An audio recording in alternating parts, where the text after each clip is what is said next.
A judge orders a suspected terrorist in Maryland to remain in jail following an ISIS-inspired plot to kill members of the U.S. military.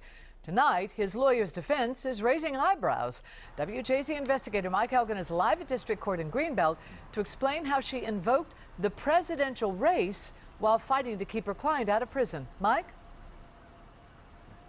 Denise, she talked about Donald Trump and said that his proposed Muslim ban may have led to the frustrations that made her client post pro-ISIS messages on Twitter.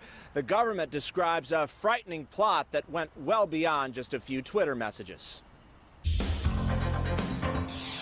As federal prosecutors fought to keep Nalash Mohammed Das behind bars, they played chilling recordings of his ISIS-inspired plot to kill members of the U.S. military in Maryland, while Das's lawyer, in part, blamed Donald Trump's proposed Muslim ban. A total and complete shutdown of Muslims entering the United States until our country's representatives can figure out what the hell is going on. Das's public defender said her client's pro-ISIS postings on Twitter that he wanted to die as a martyr could be the frustrations of a young Muslim man growing up in the current climate in this country. He was frustrated and brought up Donald Trump's Muslim ban. Anything more that you could say about that? We don't have any comments.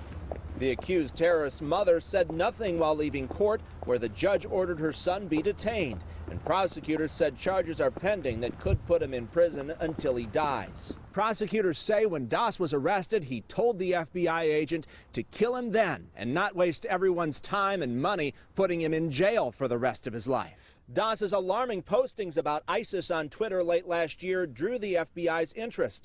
They sent a secret informant to befriend him as Das learned to shoot a gun at a firing range, bought ammunition, and drove with that informant to the home of a U.S. service member in Maryland, intending to kill him before authorities took Das into custody. They made certain that the weapons that they gave him were not actually going to fire, and that there wasn't a real U.S. military person who was in position to be killed. The public defender claims the government manipulated her client and orchestrated the plot. The feds say Das is too dangerous to ever go back on the street.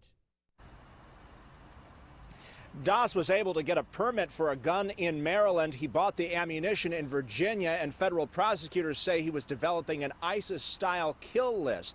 But Denise, he will remain in jail for now. Denise? All right, thank you, Mike. Das had no prior criminal record. He has been in the United States since childhood when he immigrated from Bangladesh.